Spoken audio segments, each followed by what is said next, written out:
Hello friends. अब तक आपने पढ़ा सूर्य किस करते हुए उस लड़के की ड्रेस खोलने लगता है तो वह लड़की उसे रोक कर बोलती है, यहाँ नहीं, रूम में चलते। अब आगे सुबह का वक्त। आदित्य का प्लेन इंडिया लैंड कर चुका था। आदित्य सीधा अपने ऑफिस जाता है क्योंकि आज निकिता ऑफिस आने वाली थी। उसे देखकर नील परेशान हो जाता है और बोलता है, बॉस, आपको कुछ देर आराम कर लेना चाहिए। आप कल से लगातार काम कर रहे हैं। आदित्य उसे घूरते हुए, मैं ठीक हूँ, मुझे आराम की ज़रूरत नहीं है। नील आखिरी बार उसे मनाते हुए बोलता है, बॉस, अभी ऑफिस टाइम स्टार्ट होने में थोड़ा समय है। अभी आपको आराम कर लेना चाहिए, वरना आपकी आंखों के नीचे आए हुए डार्क सर्कल देखकर मिस निकिता आपके पास आना तो दूर, आपको देखेगी भी नहीं।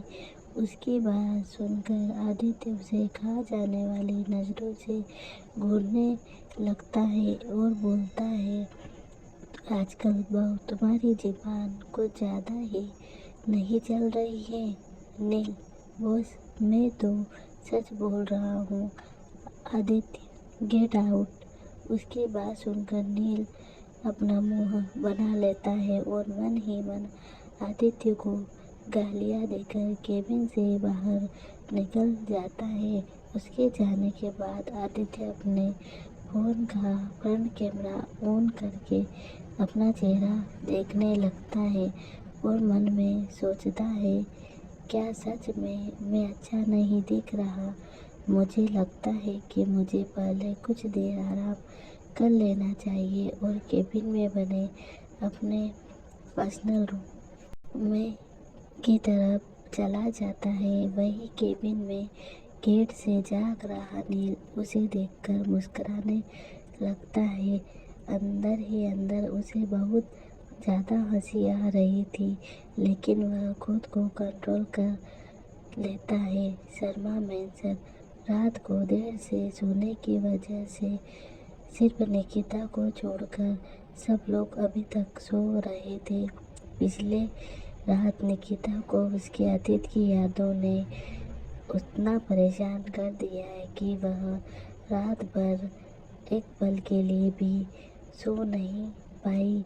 वह बालकनी में काउच पर बैठकर लगातार एक टक को आसमान को निहार रही थी।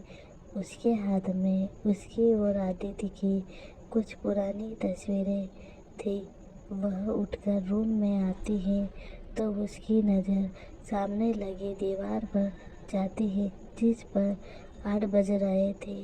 वह आईने में देखती है तो उसकी आंखें हल्की लाल थी। वह फ्रेश होने के लिए वॉशरूम में चली जाती है। कुछ देर बाद वह ऑफिस जाने के लिए तैयार होकर नीचे हॉल में आती है तो वहाँ पर सिर्फ एक सर्वेंट ही काम कर रहा था। एक सर्वेंट उसके लिए ब्रेकफास्ट लगा देती है। वह चुपचाप जाकर डाइनिंग टेबल पर बैठ जाती है और अपना ब्रेकफास्ट करने के बाद बच्चों के रूम में चली जाती है, जहाँ हमेशा की तरह इशिका बेपरवाह सी सो रही थी और इशिता अपने किताबों में लगी हुई थी। निकिता उसके पास जाकर उसके माथे पर किस करती है और उसे गुड मॉर्निंग विश करती है। निकिता, गुड मॉर्निंग बेबी, आप इतनी जल्दी क्यों उठ गए? अभी तो आपको आराम कर लेना चाहिए क्योंकि आप कल रात देर तक जागी थे। इशिता, माँ, मुझे नींद नहीं आ रही है, लेकिन आप ऑफिस क्यों जा रही हो? आपको भी तो आराम करना चाहिए। निकिता हंसते हुए, क्योंकि मेरा बॉस बहुत ज़्यादा खड़ूस है, अगर मैं नहीं गई तो मुझे 10 बातें सुनाएंगे। निकिता के मजाक में कही हुई बात का इशिता गलत मतलब निकाल लेती है।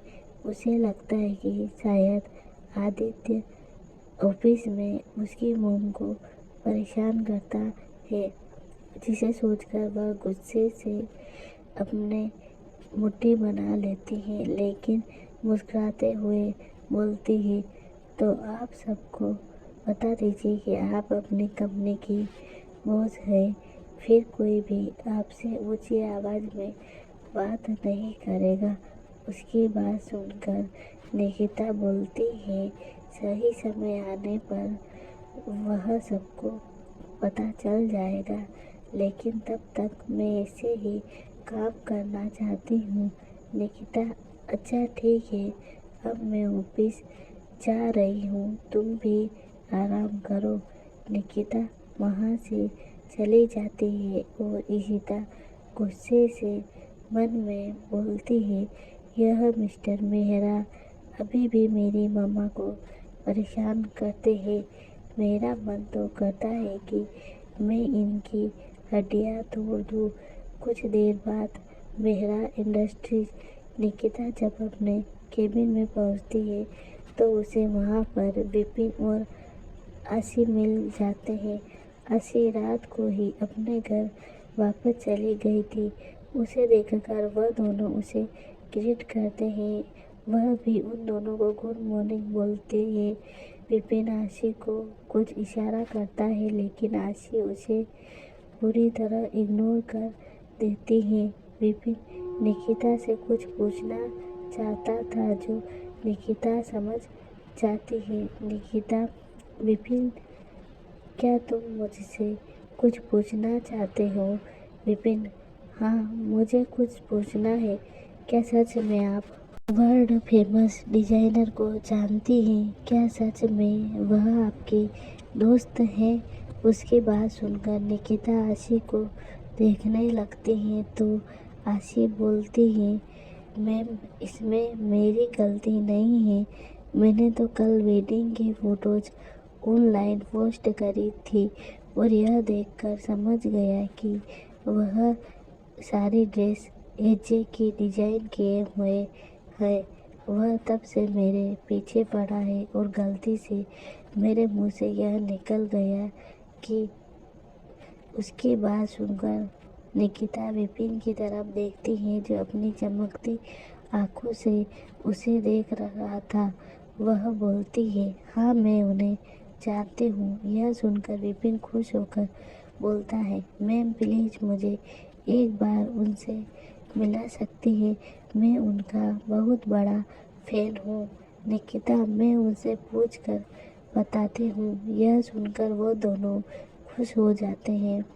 वहीं पीछे से आ रहा नील भी यह सुन लेता है, लेकिन वह कुछ बोलता नहीं है। तभी विपिन उसे देख लेता है और बोलता है, गुड मॉर्निंग असिस्टेंट नील।